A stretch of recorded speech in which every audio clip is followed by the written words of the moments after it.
Still with our cultural news, Giza and Saqqara were included in the world's greatest places 2023 list released by the Times Magazine, along with 49 other locations all around the world.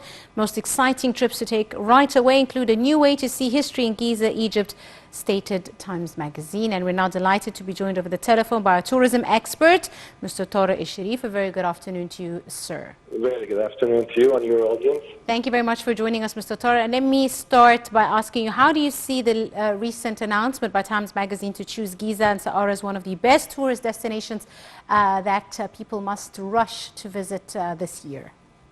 Well, it's great news, and I think it's only just the beginning of great news in 2023. It's a reward for the great effort that everyone has done in the past years to bring back tourism to its level.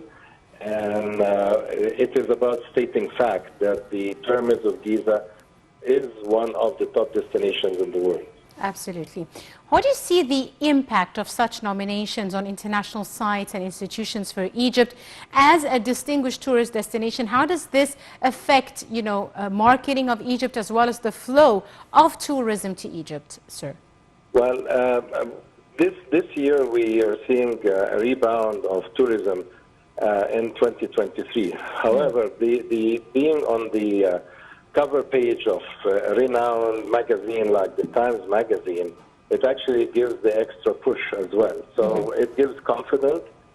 Times Magazine is known to be very realistic, very reliable. So when a news like this and we are on the front page, it tells the world that how stable are we and how great is the place. So it will drive people who were just like thinking where to go this year. I think it's going to help them take a better decision to come to Egypt. Absolutely. Now, Mr. Tareq, how do you see other factors, for example, like visits by celebrities or sports celebrities or even royalty, like the recent visit by Queen Matilda of Belgium and her daughter, etc., to such places in Egypt, to monuments, to temples, tombs, etc.? How does that as well act as a marketing tool for Egyptian tourism? Well, of course, I mean, celebrities or royalties, they have followers and fans. And of course, with the time, we're in the era of social media. Yes. So when a queen or a celebrity or an artist posts on social media that I have been at the pyramids, and imagine how many million followers that they follow these celebrities, and of course they will be enticed more to come and visit the place that their favorable person has been there. Yes, indeed. Now, finally, sir, let me ask you, there are lots of course, cultural tourism is very important, a main kind of tourism in Egypt, but Egypt has also diversified its tourism programs, included new programs, different kinds of tourism. How important was that, the addition of new kinds of tourism available in Egypt?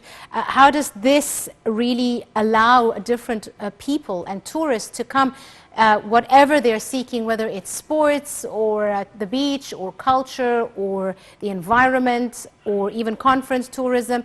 How do you see the diversification of the kinds of tourism in Egypt affecting the flow of tourists to the country? Well, of course, there's diversification of kinds of tourism. It actually helps more because, I mean, in Egypt, we have beaches, we have historical, classical areas, and we have desert, we have safari, we have fishing, so you name it. So now with the world being very diversified, we will be able to address every need that people may want to have in any of their trips. So it's not going to be limited to classical tours, but more than we can even imagine. So people come here for relaxation. People want to go camping in the desert. People want to have safari on camels. You name it. So we have what people would want to have. Absolutely right. I'd like to thank you very, very much, Mr. Tareq Sherif, our tourism expert. Thank you very much, sir, for joining us this afternoon and your insights. A short break, and we'll be back for more. Do stay tuned.